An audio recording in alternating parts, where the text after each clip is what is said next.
Hey everyone, welcome to 99% of Audio. I'm Haifa and this is how you can get really funny. First, you think about the joke. Then you find a situation. Then you internalize it. Then you actualize it. Then you intensify it. Then you breathe.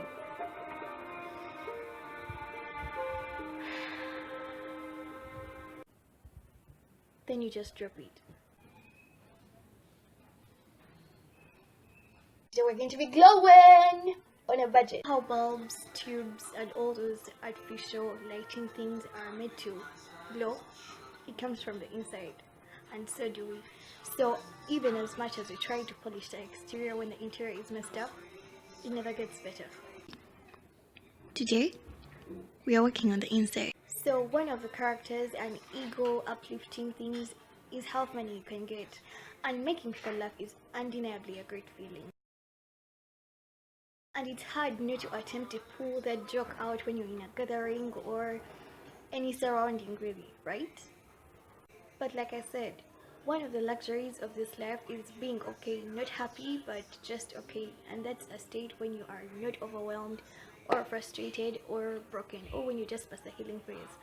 But this state is only achieved when you wake up and decide to put out equally clean energy as that which you think you deserve.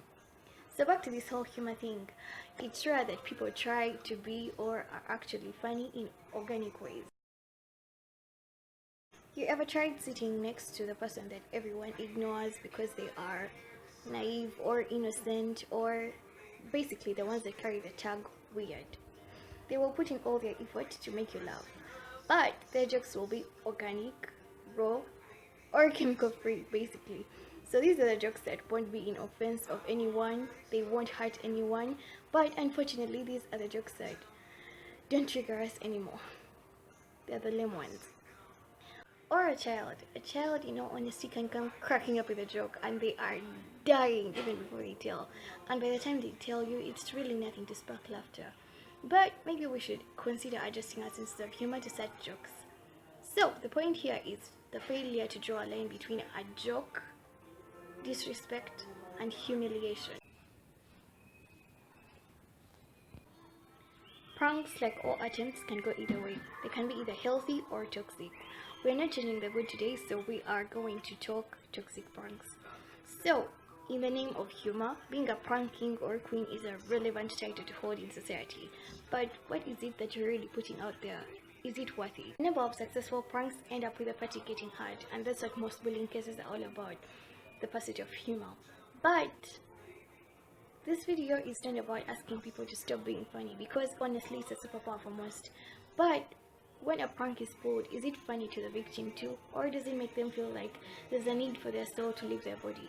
Or they need to question their belonging, or for them to feel any kind of doubt? You just can't know what demons an individual is already battling with for you to be an addition.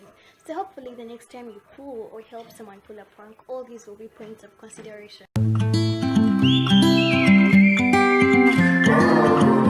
Another prerequisite people feel they need to have in check in order to be funny is a lie. And this is viewed as something very minor, but it can get as intense as self-destruction. So this is usually us lying about the things that we are not, and it gives you that temporary fulfillment. It lasts for a while, but then again things always come back to the light. So something that was meant to be as minor as a 30-second feeling of being funny can come back biting at you for moments of expirations unknown. So something that was meant to uplift your ego just crashes it completely to nothing, and you don't know what to live for anymore. Always remember, it's okay to be boring. If it's your inner peace that you are protecting, it's worth it. Such beautiful things are very hard to maintain. So a bad joke is not one that fails to bring laughter, even though sometimes it is. A bad joke is one that violates yourself or others. So violating others comes in the form of a prank that belittles someone else, as we have looked at it previously. Or it can be in the form of statements, like when you state someone's insecurities, be it body insecurities or any moments. Literally anything someone wouldn't be proud of.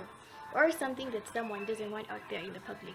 So like statements or speech, you would want to think and take a step back and think about the joke before you utter it, because people smile even when they're barely making it to the next minute. Another underlooked means of humor is self-violation, and making jokes about oneself isn't all that bad. But majority of the jokes that we make about ourselves are self-belittling jokes. And statements have got a very intense power, and this is a very underlooked fact. That's why it's recommended to wake up and state loudly the things you're grateful for and the things like I'm favored, I'm great, because they have a very great positive impact they come with. Now, self-violating jokes have the same exact effect. They work in the same exact way. It's just that it's in the other direction. So people usually make jokes like I'm so lame, I'm never going to make it, all the things I do are never going to come through, and things like that. But this is you destroying yourself, trying to make others laugh. It's not worth it. And the most underlooked type of self-care is positive thinking. So when you take such a route and you choose humor over yourself, like the pursuit of humor becomes a priority over yourself, you are high-key setting yourself on fire. So this is you crushing your confidence, and then you start wondering why you can't show up for yourself, but it was all on you. So let the next time you make someone laugh be based on utter purity. That will be the laughter that breeds pure satisfaction. Thank you so much for watching this video. It means a lot when you give it a very big thumbs up, and please comment down below, and I'll see you all in my next video.